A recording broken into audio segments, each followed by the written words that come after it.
Airport पर उन्हें। नमस्कार, आप देख रहे हैं न्यूज़ वन इंडिया। मैं हूं आपके साथ कीर्ति बिंदल। बुलेटिन का आगाज बड़ी खबर के साथ करेंगे। प्रधानमंत्री नरेंद्र मोदी 2 दिन के दौरे पर फ्रांस दौरे पर हैं। प्रधानमंत्री एलिजाबेथ बॉर्न ने पीएम मोदी का स्वागत किया। आपको बता दें कि पेरिस के एयरपोर्ट पर रेड कारपेट बिछाकर पीएम मोदी का स्वागत किया गया। इसके गार्ड ऑफ ऑनर से सम्मानित किया गया। दरअसल पीएम मोदी को फ्रांस के नेशनल डे यानी बास्टिल डे पे बतौर चीफ गेस्ट इनवाइट किया गया।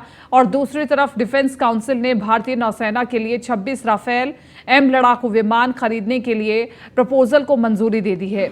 इसके अलावा नेवी 3 स्कॉर्पियन क्लास सबमरीन भी खरीदेगी। पीएम मोदी का ये दौरा ऐसे वक्त पर हो रहा है जब भारत फ्रांस की स्ट्रैटेजिक पार्टनरशिप को 25 साल पूरे हो गए हैं। मोदी से पहले 2009 में मनमोहन सिंह भारत के पहले ऐसे प्रधानमंत्री बने थे जिन्हें बास्टिल डे पर चीफ गेस्ट के तौर पर न्योता मिला था।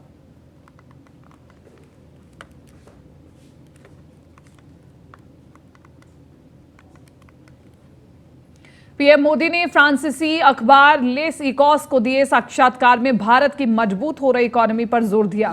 कहा, जल्द ही भारत दुनिया की तीसरी अर्थव्यवस्था बन जाएगा।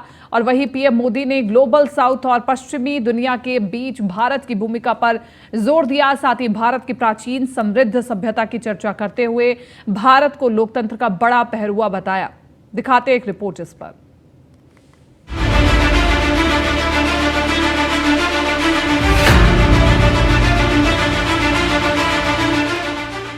भारत अब बढ़ता भारत है, विकास के हाईवे पर दौड़ता भारत है। वो दिन गए जब भारत को दुनिया के बड़े देशों के पीछे पीछे चलना पड़ता था। आज वो सारी चीजें बदल गई है। आज भारत दुनिया के साथ कदम ताल कर रहा है। दुनिया भारत के निर्णयों पर निगाह रख रही है और उसकी हाँ में हाँ मिला रही है। ये भारत की बढ़ती हुई ताकत का ही नतीजा है। फ्रांसीसी अखबार लेस इकोस से इंटरव्यू के दौरान पीएम मोदी ने ग्लोबल साउथ और पश्चिमी दुनिया के पुल के तौर पर भारत की बड़ी भूमिका पर जोर दिया। पीएम मोदी ने लेस इकोस से कहा, ग्लोबल साउथ के अधिकारियों से लंबे समय से इनकार किया जा रहा है, जिससे इन देशों के बीच पीड़ा की भावना है। एक मजबूत ब्रिटेन वुड्स अंतर्राष्ट्रीय संस्थाओं में व्यापक फेरबदल की जरूरत है। भारत को अपना सही स्थान मिले। ग्लोबल साउथ और पश्चिमी दुनिया के पुल के तौर पर भारत की बड़ी भूमिका। भारत अब दुनिया में सबसे अधिक आबादी वाला देश है। भारत को अपना सही स्थान फिर से हासिल करने की जरूरत है। संयुक्त राष्ट्र परिषद दुनिया के लिए बोलने का दावा करती है, लेकिन इसका सबसे अधिक आबादी वाला देश और इसका सबसे बड़ा लोकतंत्र स्थायी सदस्य नहीं है।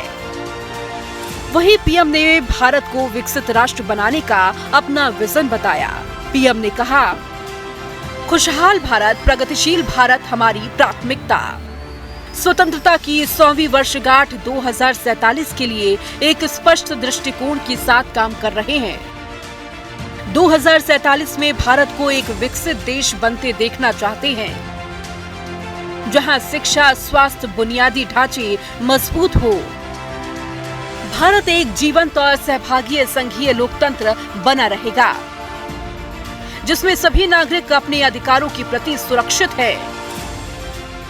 देश में अपने स्थान के प्रति आश्वस्त और अपने भविष्य के प्रति आशावादी है। भारत नवाचार और प्रौद्योगिकी में वैश्विक नेता बनेगा। हमारी अर्थव्यवस्था अवसरों का केंद्र, वैश्विक विकास का इंजन, कौशल और प्रतिभा का स्रोत होगी। भारत अब दुनिया की 5वीं सबसे बड़ी अर्थव्यवस्था है। भारत बहुत जल्द तीसरी सबसे बड़ी अर्थव्यवस्था बनने की राह पर है। दुनिया तभी तेजी से प्रगति करती है जब वह अराजकतावादी और पुरानी धारणाओं को छोड़ना सीखती है। पीएम मोदी ने कहा, भारत ने G20 की अध्यक्षता के दौरान एक पृथ्वी, एक परिवार और एक भविष्य की थीम के तहत ग्लोबल साउथ की बात उठाई है। एक पृथ्वी, एक परिवार, एक भविष्य। हमने वैश्विक दक्षिण की आवाज बनना एक प्रमुख लक्ष्य बनाया है। वैश्विक दक्षिण की प्राथमिकताओं और हितों को G20 के विचार विमर्श और निर्णयों के केंद्र में लाने का प्रयास किया। अफ्रीकी संघ को G20 में स्थायी सदस्यता देने का प्रस्ताव रखा। पीएम मोदी ने कहा, जलवायु परिवर्तन, साइबर सुरक्षा, आतंकवाद, अंतरिक्ष सुरक्षा, महामारी सहित तमाम नई चुनौतियां दुनिया के सामने हैं, जिससे हमें मिलजुल कर निपटना होगा। Bureau report, news 1 India.